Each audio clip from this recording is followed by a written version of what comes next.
Cada vez eu acredito menos naquela história que diz que o homem não chora. Ainda mais um homem desse tamanho.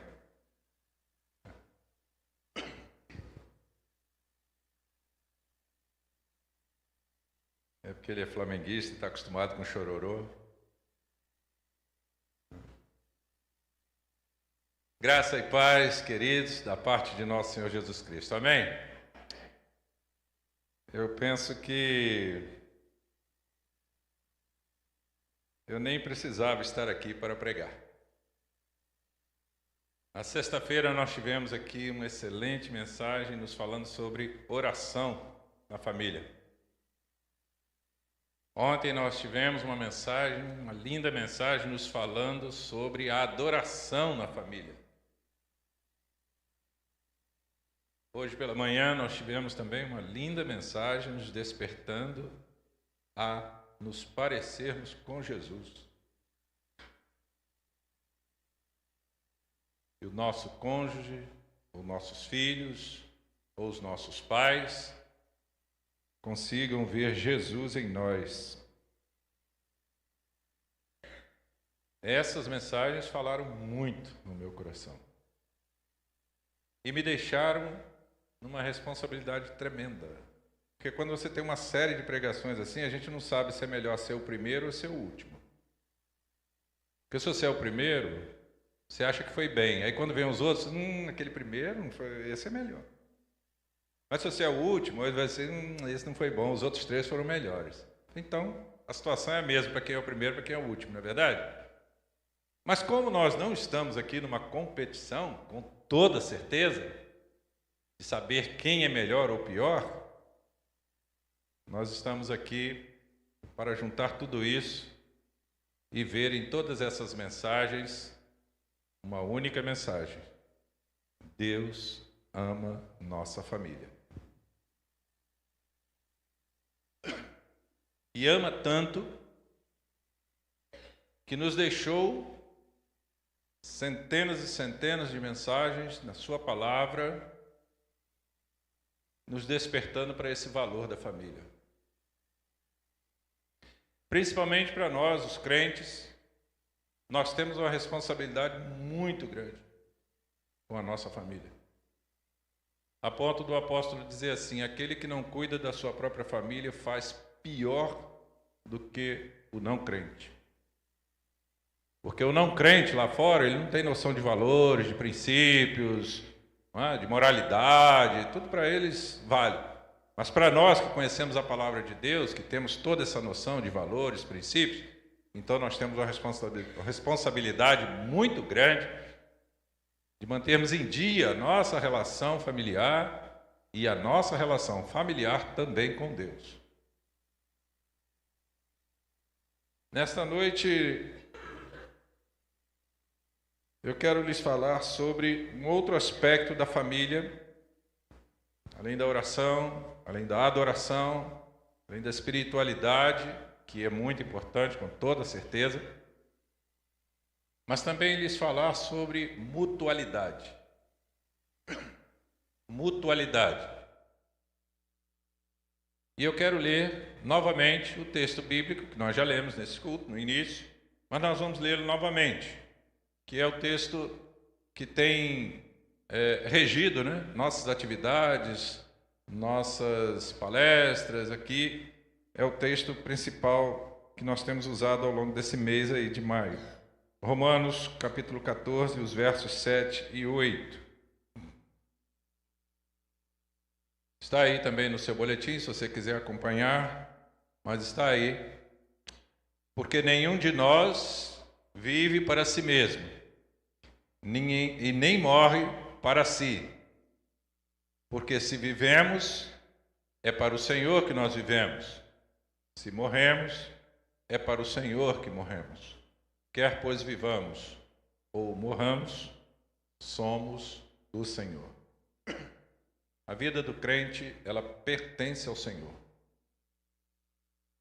A vida do crente, ela deve ter um domínio total do Senhor sobre a vida dela. Suas decisões, suas escolhas, suas falas, seus pensamentos, seus sonhos, seus planos, tudo deve estar subjugado à vontade do Senhor. E eu costumo dizer que na vida do crente tudo acaba em culto. É um aniversário, é um casamento, é um momento de gratidão por alguma coisa, e até o último dia da sua vida acaba em culto. A gente vai ao cemitério e celebra um culto fúnebre. Canta hinos, louva ao Senhor pela vida daquele que parte. Porque se vivemos, somos do Senhor, e se morremos, somos do Senhor. Então, a nossa vida não pode ser colocada diante de Deus compartimentada. Isso aqui é de Deus, isso aqui não é. Isso aqui Deus dirige, isso aqui eu dirijo. Isso aqui Deus resolve, isso aqui eu que resolvo. Não. Toda a nossa vida precisa ser colocada completamente à disposição do Senhor. Então esse texto nos fala sobre isso. Mas o que eu quero destacar nesse texto é exatamente isso. Ninguém vive exatamente para si. Tempos atrás eu vi no para-choque de uma Kombi escrito assim: Deus deu a vida para cada um cuidar da sua. Mas a gente sabe que biblicamente não é isso. Não é só eu tenho que cuidar da minha vida, eu tenho também responsabilidade com alguém. Eu não vivo isolado nesse mundo, então eu preciso me relacionar.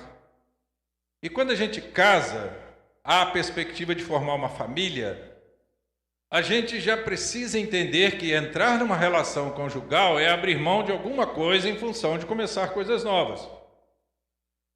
Então aquela minha solteirice, aqueles meus desejos, minhas práticas de solteirinho, vão ficar para trás. Porque agora eu tenho alguém com quem compartilhar, eu tenho alguém para dar satisfações, eu tenho alguém para cuidar. Então, a própria relação conjugal já é uma amostra de que nós não vivemos só para nós mesmos. Qual é a diferença entre a mutualidade e a solidariedade? Parece muito semelhante. Mas a mutualidade, ela envolve uma relação de troca. A gente ajuda e é ajudado. A gente colabora e recebe uma colaboração. A gente coopera e daí a pouco você está recebendo uma cooperação de volta. A mutualidade é isso. E a solidariedade é algo mais unilateral. Eu posso ajudar uma pessoa sem eu esperar nada em troca. Como eu dar uma esmola, como eu prestar um auxílio, de doar alguma coisa para alguém. E aí eu não preciso necessariamente esperar que essa pessoa venha me retribuir. Alguns anos atrás, naquela tragédia que houve lá em Petrópolis, um grupo da nossa igreja saiu daqui e nós fomos para lá ajudar. Passamos lá alguns dias ajudando aquelas famílias, aquelas pessoas, e viemos embora. Ponto. Só isso. Ninguém foi para lá esperando que um dia aquelas pessoas saiam de Petrópolis para vir aqui nos ajudar. A gente nem ficou conhecendo as pessoas. Então isso foi um gesto de solidariedade. Mas dentro da igreja, ou no contexto de família, a gente precisa exercitar uma mutualidade. Eu ajudo, sou ajudado. Eu coopero, recebo cooperação. Eu abençoo e sou abençoado. No Novo Testamento, há mais ou menos umas 30 referências sobre mutualidade, mas com aquela expressão uns aos outros. Amai-vos uns aos outros, suportando-vos uns aos outros, ajudando-vos aos outros, fortalecendo uns aos outros. Sempre que há esse uns aos outros, é uma conotação de mutualidade. Eu ajudo e sou ajudado. Eu sustento alguém que vai me sustentar, que vai me carregar depois. Assim como o Neto testemunhou aqui, né? Foi ajudado um momento e hoje ele está ajudando. Foi sustentado, hoje ele está sustentando. Foi apoiado, hoje está apoiando. Essa é a mutualidade que nós precisamos tornar mais visível no ambiente da igreja. Como que nós podemos aplicar a mutualidade no dia a dia da família? A mutualidade ela pode ser cultivada de forma muito prática.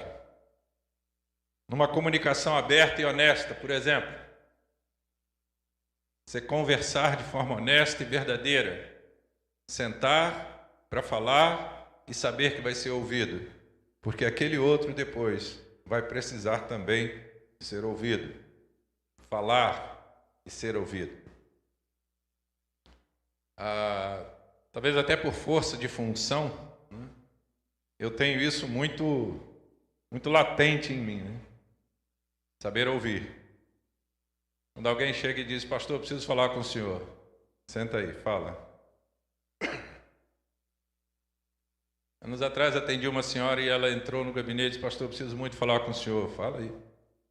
E ela falou, e falou, e falou, e falou, e falou. Mais ou menos uma meia hora falando. Em dado momento ela parou e falou assim, ai pastor, o senhor fica me olhando assim, eu falei, mas eu estou te ouvindo. Eu só estou te ouvindo. Terminou? Terminei. Então olha só, deixa eu falar agora. Sobre aquilo que você falou, sobre isso. Eu falei isso? Ele falou. Ela tinha falado tanto que ela nem lembrava o que ela começou falando. Ela precisava ser ouvida.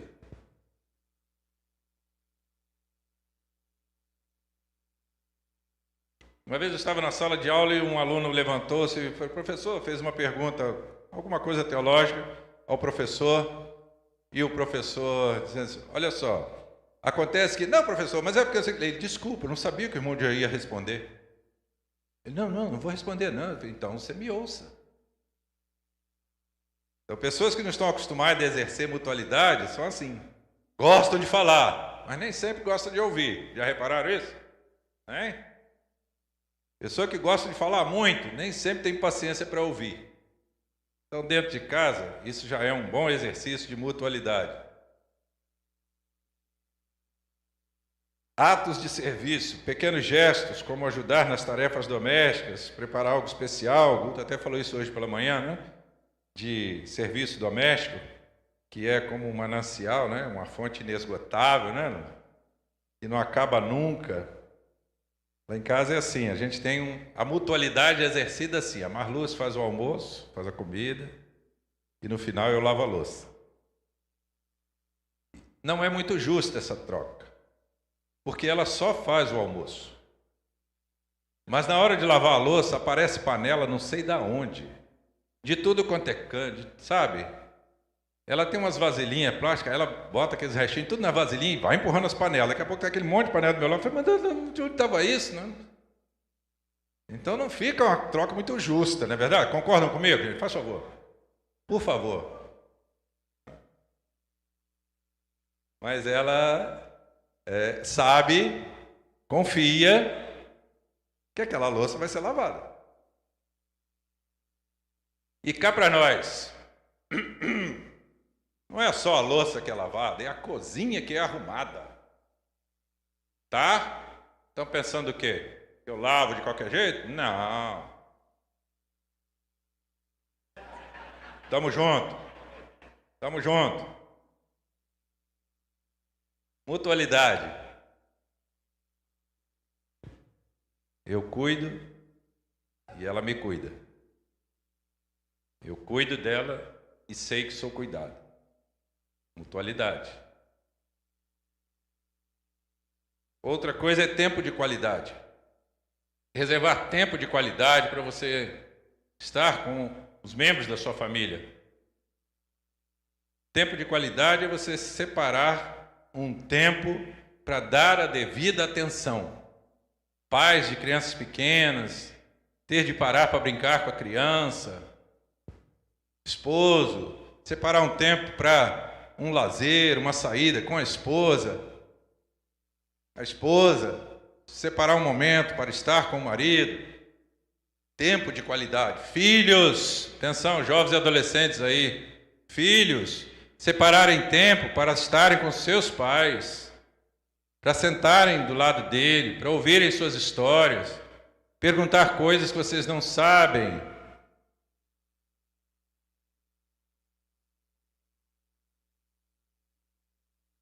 Tempo de qualidade é mutualidade.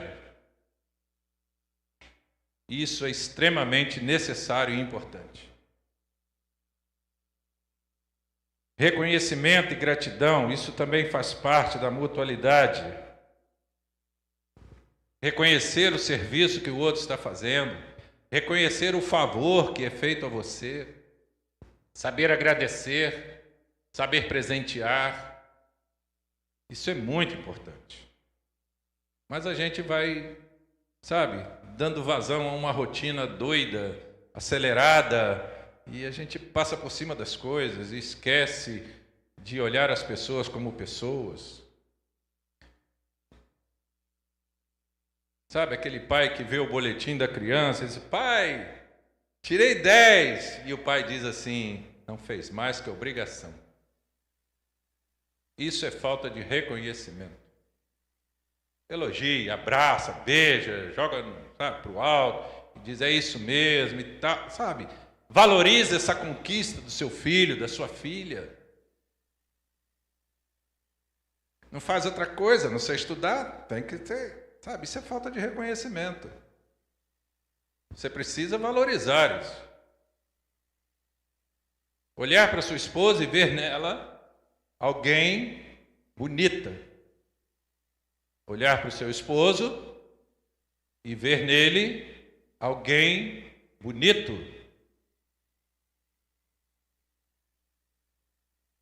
Reconhecer o esforço que a sua esposa faz para estar bem para você, marido.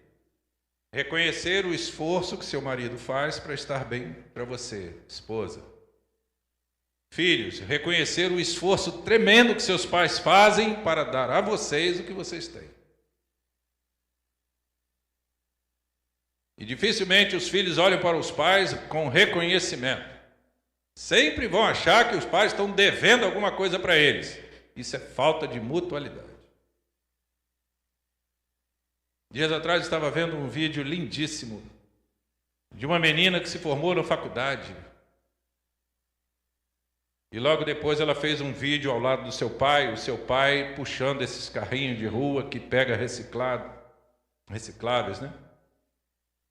E ela tirando a foto com o diploma ao lado daquele pai. Isto é reconhecimento. Saber que o pai suava, andava nas ruas para angariar algum dinheiro para pagar a faculdade da filha. Isso é reconhecimento. Mas boa parte dos filhos não faz isso. Não sabe reconhecer, não sabe agradecer. Eu brincava com a minha filha quando ela começou a faculdade, e as primeiras matérias dela tinha que fazer muitos trabalhos manuais, e ela sempre me pedia ajuda, eu ajudava muito, e eu dizia para ela: metade desse diploma é meu.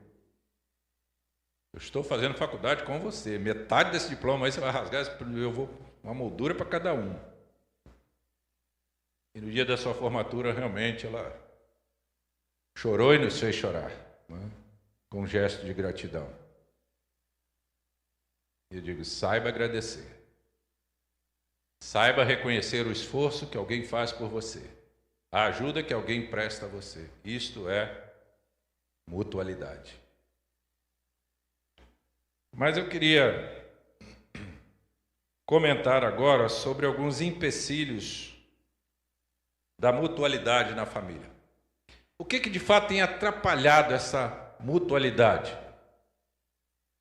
Uma expressão meio estranha, mas é verdade, esse toma lá da cá, né? A mutualidade é isso, eu ajudo e sou ajudado, como eu já disse. Então, o que tem atrapalhado essa via de mão dupla em nossas casas, em nossos relacionamentos, em nossas famílias, em nossas amizades? Alguns pontos negativos que eu quero destacar com você nesta noite. O primeiro deles é o egoísmo. O egoísmo faz com que a pessoa queira tudo para si. É aquela pessoa que só pensa nela mesma. Então, o primeiro pedaço da mesa, o primeiro pedaço de bolo é meu. E o segundo é meu. Eu estava no aniversário de criança e eu me lembro que Todo mundo aquela coisa, né? Para quem que você vai dar o primeiro pedaço e tal? Ela, para mim. E meteu a cara no bolo. Tem muita gente assim na vida. Para quem você vai oferecer isso? Para mim. Não, mas eu é que fiz. Eu é que me esforcei. Eu é que. Tudo eu. Primeiro eu, segundo eu, se sobrar tempo, terceiro sou eu. É a pessoa egoísta. E esse termo egoísmo vem dessa raiz do ego, do eu. Tudo que tem ismo caracteriza uma patologia, um distúrbio. Então o egoísmo é o excesso do ego. É o excesso do eu, de mim mesmo. Eu olhando para mim mesmo. Eu me supervalorizando. Eu menosprezando os outros em função de mim mesmo. E aí eu tinha um colega, quando ele ia falar alguma coisa, ele dizia assim: eu, em mim mesmando-me de mim mesmo. Eu falei, nossa, esse é egoísta, né? É um bom exemplo do que é o egoísmo. Em mim mesmando-me de mim mesmo. Essa é a expressão do egoísta. Tudo é para mim. Qual é o antídoto para o egoísmo? Biblicamente, a gente encontra essa expressão em Gálatas 2, que diz assim: já estou crucificado com Cristo, e vivo, não mais eu, mas é Cristo quem vive em mim. Para o crente é isso. Eu vivo, mas agora não sou eu que vivo, é Cristo quem vive em mim. Então eu já não tenho que ficar só olhando para mim, eu preciso olhar para Jesus. Eu não tenho só que ficar pensando no que eu gosto, mas aquilo que está na vontade de Jesus para mim. Eu não tenho que ficar somente desejando algo para mim. Eu preciso hoje ter a consciência de que eu estou aqui para compartilhar alguma coisa. Esse é o princípio da mensagem do Evangelho. Quando Jesus diz assim: ide por todo mundo e pregai o Evangelho, ele quer dizer que essa mensagem do Evangelho não pode ficar retida em você. Jesus te salvou e você vai dizer: pronto, agora eu estou salvo, que os outros aí morram. Não é assim.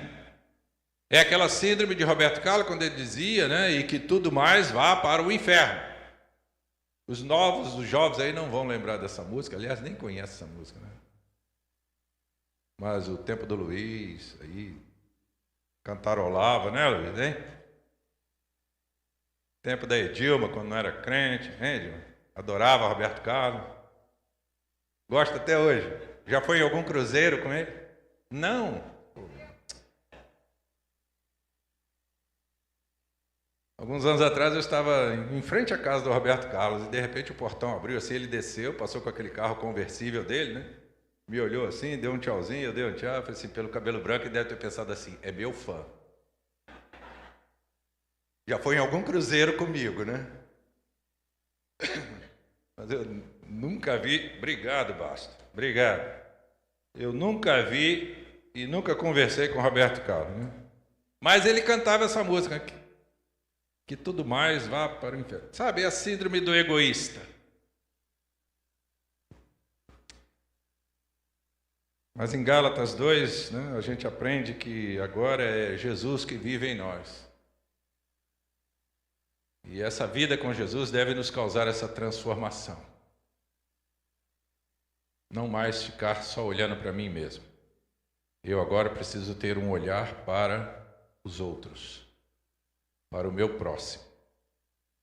E por várias vezes Jesus chamou a atenção daqueles homens que estavam à sua volta, dizendo que eles deveriam olhar para o próximo, amar o próximo.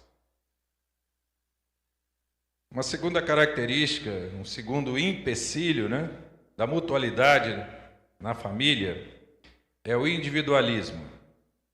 Difere um pouco do egoísmo, porque o individualismo ele tem a ver com aquilo que eu penso que tem que ser, que supera a vontade dos outros.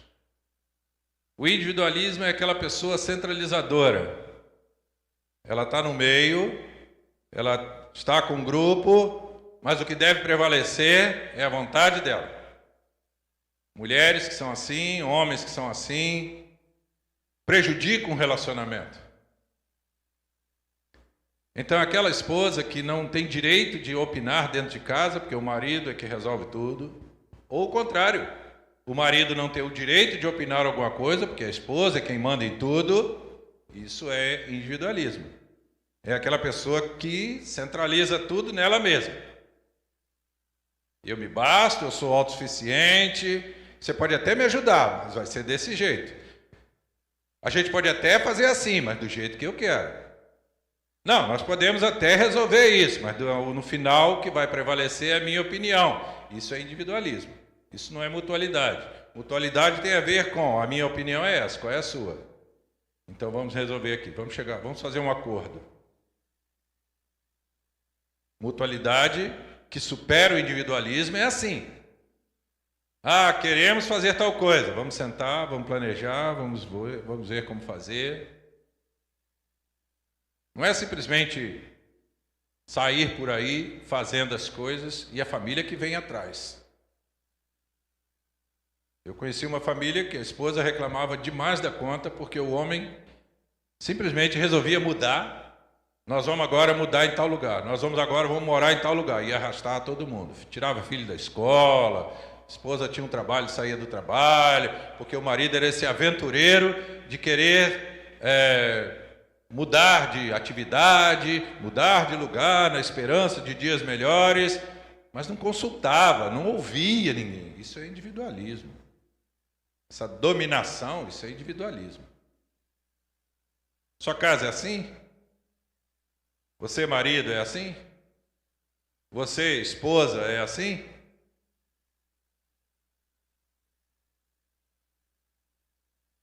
É algo para a gente pensar. Porque pode ser que o seu relacionamento conjugal, o seu relacionamento familiar esteja ruído, esteja aí estremecido, porque exista individualismo.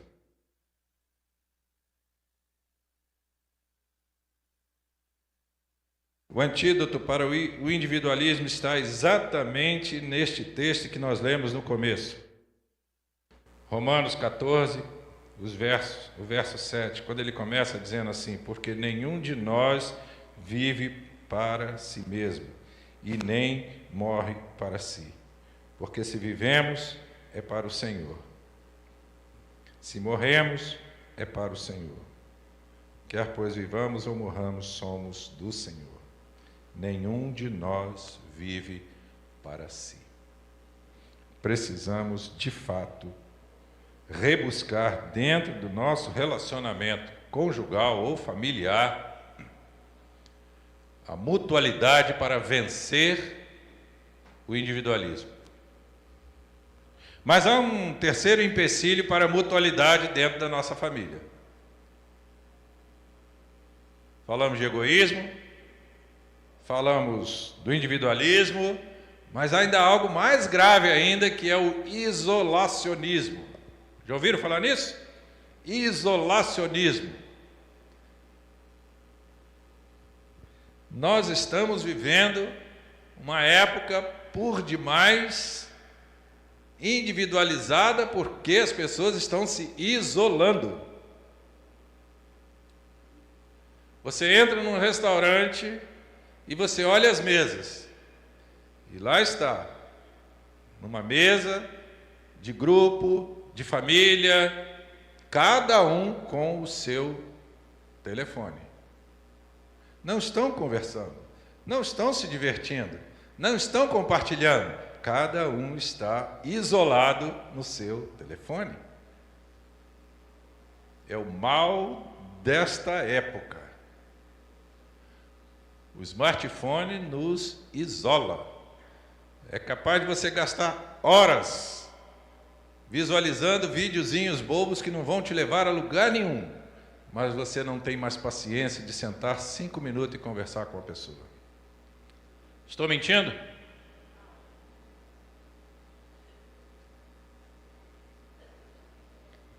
Sabe aquele adolescente que entra para o quarto, fecha a porta e passa o dia inteiro ali, isolado? Está sendo assim. Nós passamos por isso. Nossa filha hoje é adulta, mas não, foi adolescente. E na hora de almoçar a gente passava mensagem para ela: vem almoçar. Aí ela saía do quarto e vinha para a cozinha.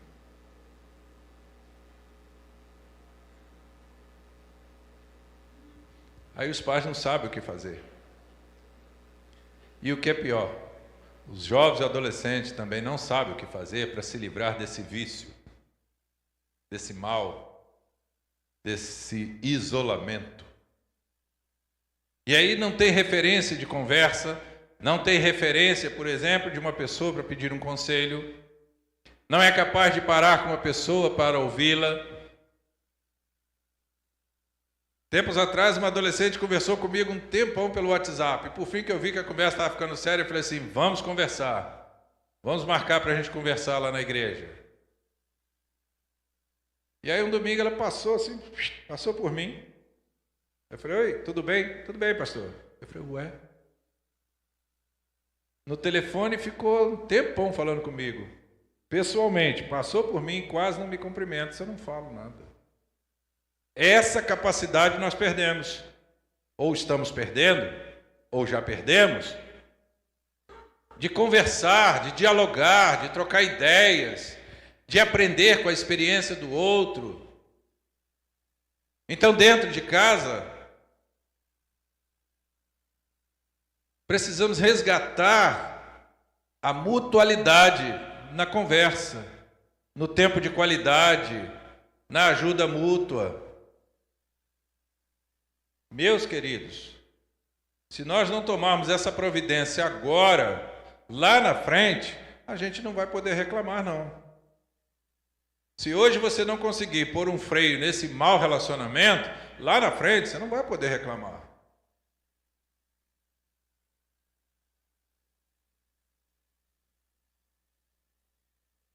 Lá na frente você não vai poder dizer que não consegue conversar com seu filho. Se você não exercer o seu, vamos dizer assim, a sua autoridade agora para embargar esse processo de isolamento, lá na frente você não vai poder reclamar.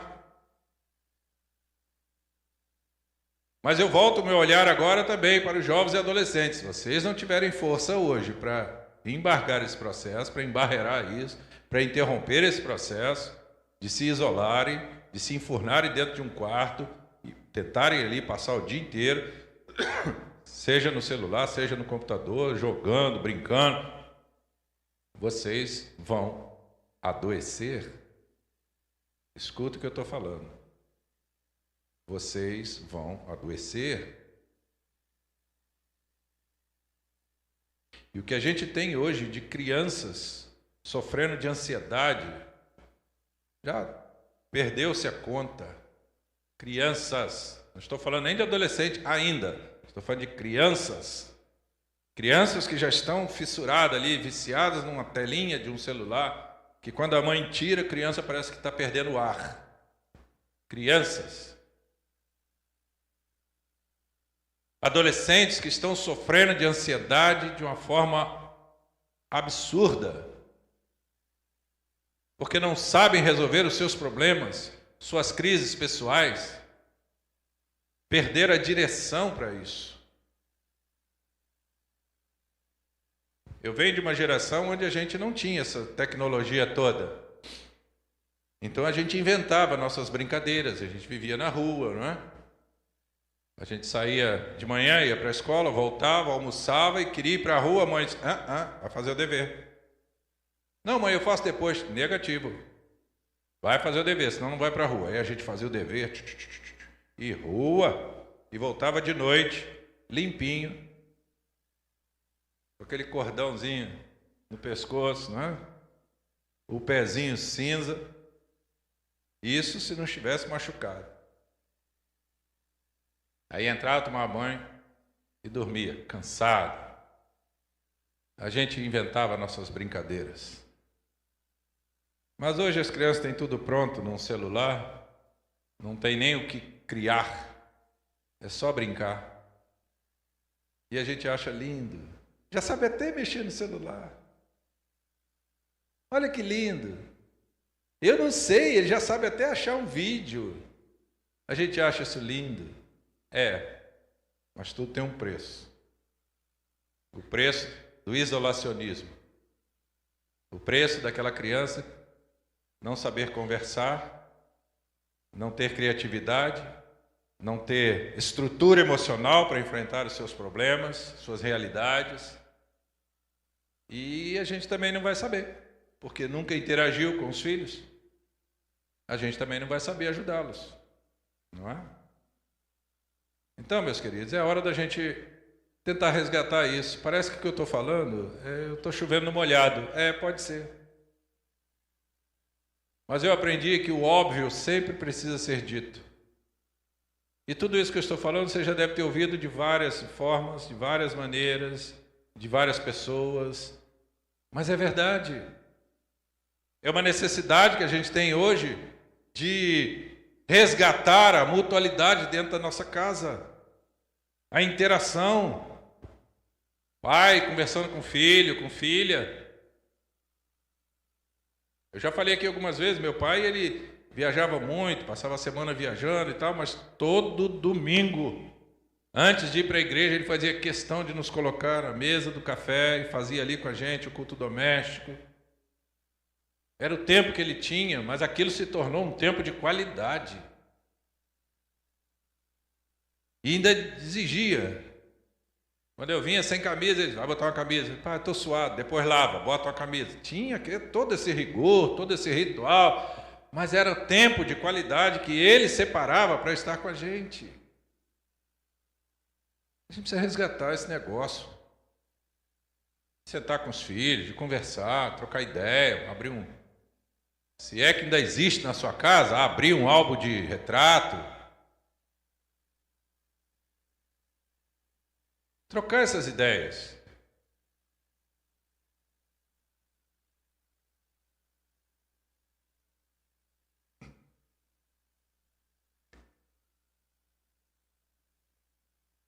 Uma vez, conversando lá em casa, surgiu o assunto de namoro. Eu brinquei com a Maísa. Sua mãe namorou muito. Ele, você namorou muito mais do que eu. Eu falei, pega um papel lá, Maísa. Pai, pega um papel lá. E aí ela começou a anotar os nomes das minhas namoradas. E eu já fui bom nisso.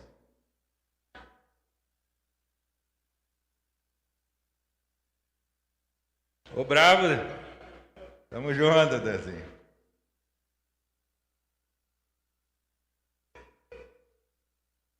Garanhão não, era bom. E aí ela ficou assim, achando interessante, né? O fato de minha esposa, né, Marluz, lembrar nome de ex-namorada minha. Mas teve aquela também. É verdade, tem aquela. Porque nós sempre fomos amigos. Desde os 15 anos de idade, a gente sempre foi muito amigo. Mas nunca rolou nada entre nós. Né? Muito ao contrário, ela me arranjava namorada. Entendeu? Mas, depois de 15 anos... Veio aqui, na palma da mão. Era bom. Não.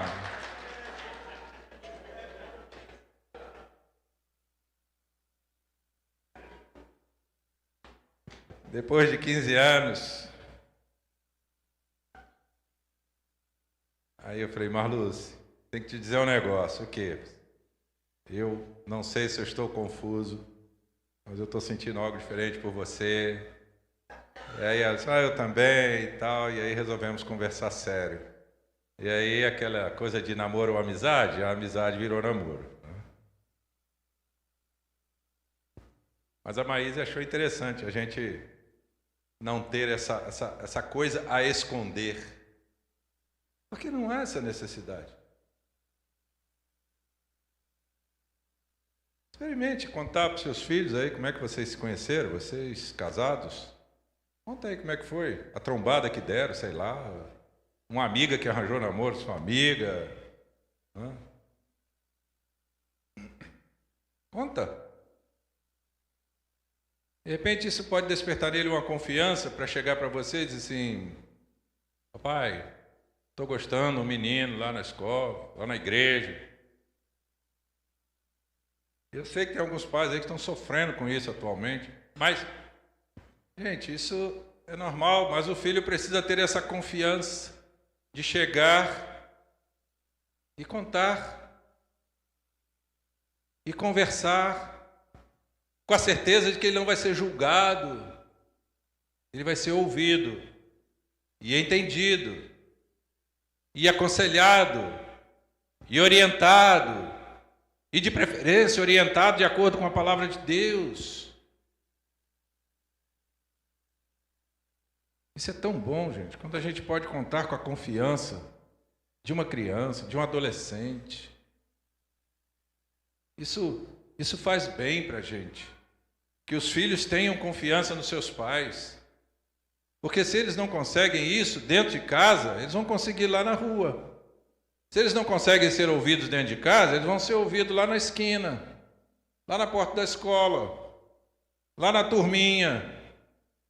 Ele vai ser ouvido e vai ser ajudado, hein? Então, antes que isso aconteça lá fora, promova dentro da sua casa. Redescubra a mutualidade dentro da sua casa. Porque o mesmo que pode estar acontecendo entre pais e filhos, pode estar acontecendo entre esposa e esposa. Porque quando acontece um divórcio, uma separação, e a gente começa a buscar no tempo, quando que isso aconteceu, desde quando, aí você descobre que não havia respeito, descobre o desvalor, a falta de afetividade, falta de conversa. A gente começa a descobrir um monte de coisa que gerou um divórcio. Então, antes que aconteça, rebusque dentro da sua casa a mutualidade. Senta para conversar. Senta para esclarecer o que pode não estar bem. Conte o que não está te agradando. Ouça o que também não está agradando o seu cônjuge. Seja honesto. Sejam verdadeiros. Conselho bíblico, falem a verdade. É a Bíblia que nos diz isso. Então rebusque isso dentro da sua casa. Porque senão o seu relacionamento familiar ou conjugal estará fadado ao fracasso. E eu coloco aí no boletim da igreja, né, no editorial, no final, há uma frase que eu gosto muito, que diz assim: nenhum sucesso na vida compensa o fracasso do lar.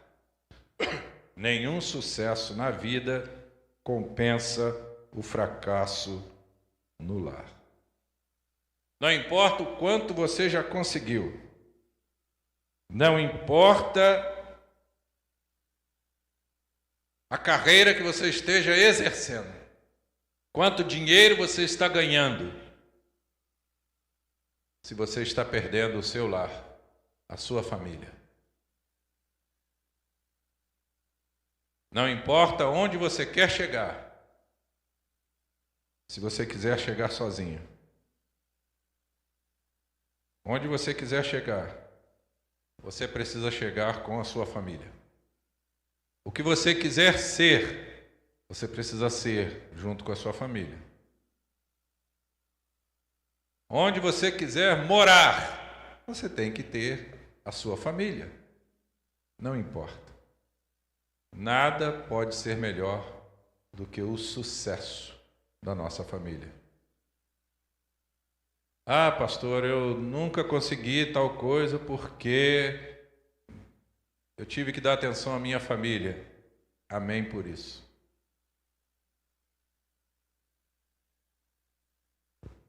Ah, pastor, eu sempre desejei tal coisa, mas por conta de ter de dar atenção à minha família, aos meus filhos, eu nunca consegui. Amém por isso. Lá na frente você terá a sua recompensa. Pode ter certeza disso. E não existe coisa melhor para a gente poder ver os nossos filhos não só formados numa faculdade, mas muito mais servindo ao Senhor, fiéis ao Senhor, consagrados ao Senhor. Hoje pela manhã nós também oramos por isso, para que os nossos filhos, esses que estão afastados, frios na fé, sejam resgatados pelo Senhor, trazidos de volta, trazidos ao convívio do Evangelho, ao ambiente da igreja, ao ambiente de culto, de adoração, de serviço ao Senhor. Mas precisamos fazer a nossa parte. Precisamos fazer a nossa parte. Com atos de carinho, de bondade, de diálogo, de atenção, de afetividade, tudo que você puder fazer e investir para o bem-estar da sua família, faça. Não importa quanto isso vai custar, do seu tempo, do seu dinheiro, do seu esforço, faça, porque foi para isso que Deus nos constituiu em família. Jogue fora o egoísmo, se você é um egoísta. Desfaça o individualismo, se você é daqueles que só quer que a sua voz seja ouvida.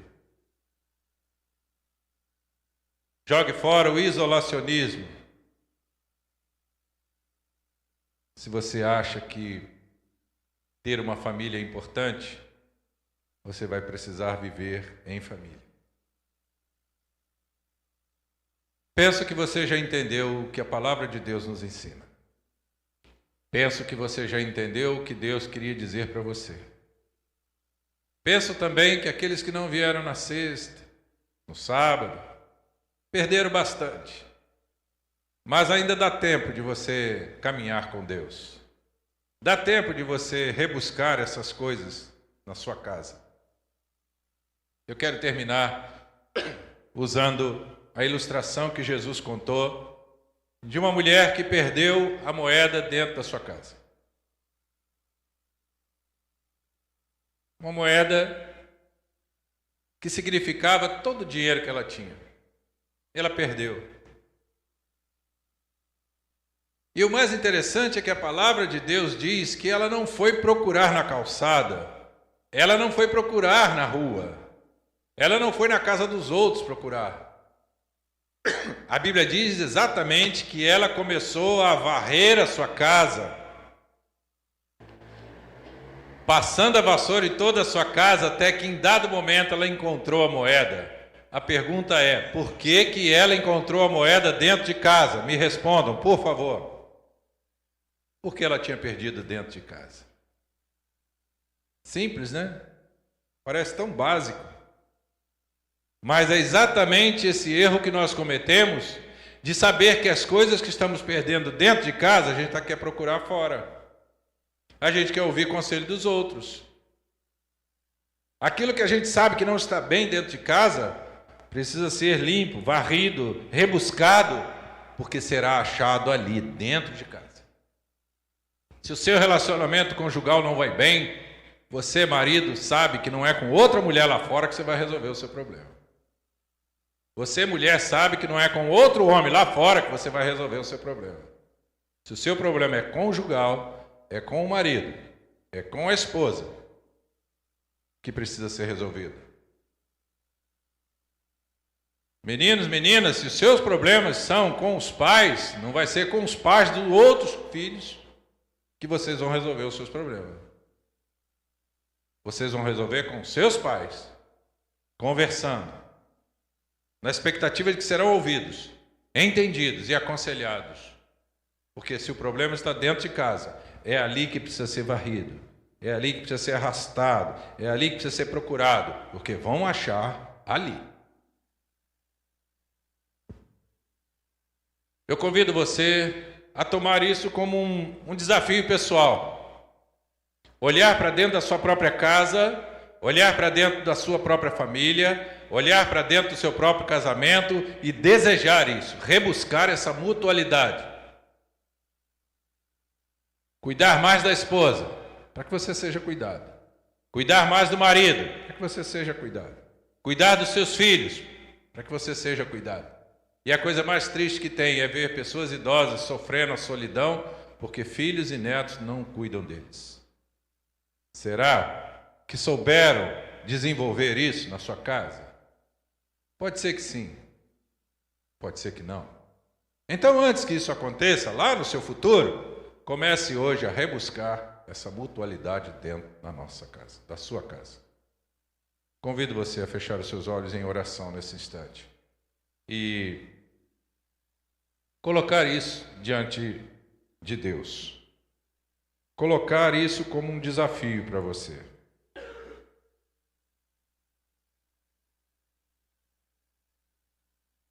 Rebuscar dentro da sua casa a mutualidade nos seus relacionamentos. Não está bom? Seu relacionamento não está bom? A solução está dentro da sua casa. Seu casamento não vai bem? A solução está dentro da sua casa. Pais e filhos não estão se entendendo? A solução está dentro de casa. Tudo que vocês precisam é acreditar que isso pode ser resgatado. Vamos orar? Deus e Pai, Deus, obrigado, porque mais uma vez podemos ouvir a Tua Santa Palavra e dela extrairmos um desafio para este tempo. Redescobrir a mutualidade dentro de nossa própria casa. A partir de nós, pai, mãe, esposo, esposa, para que isso também aconteça com os nossos filhos e que deles aconteça também para os seus pais. Para que isso aconteça entre irmãos, para que isso aconteça entre os tios, os cunhados, noras e sogras, genros e sogros, genros e sogras, para que haja, Deus, um relacionamento mútuo, de amor, de amizade, de respeito, de fidelidade. Pai, nós entregamos nas Tuas mãos agora cada família aqui representada, cada casamento aqui representado. Pai, nós entregamos nas Tuas mãos a vida das crianças, dos adolescentes, dos jovens, para que eles também, ó Deus, saibam Te buscar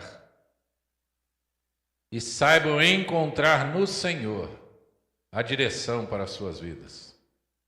Ó Deus,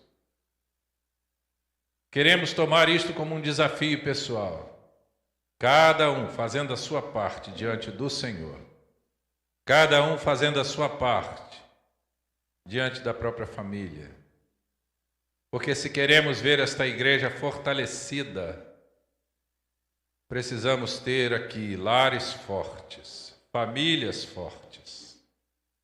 Se queremos desenvolver a mutualidade na igreja, isto precisa ser trazido de dentro de casa. Se queremos ser ajudados, precisamos também ajudar. Porque o Senhor Jesus nos ensina que aquilo que desejamos que os outros nos façam, devemos fazer primeiro.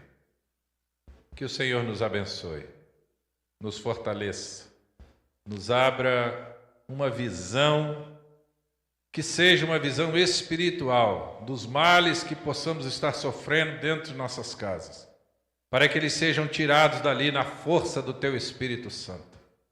Na autoridade do Teu santo nome, Jesus, para que nossos lares sejam verdadeiros santuários, onde o nome do Senhor Jesus Cristo seja sempre exaltado e glorificado.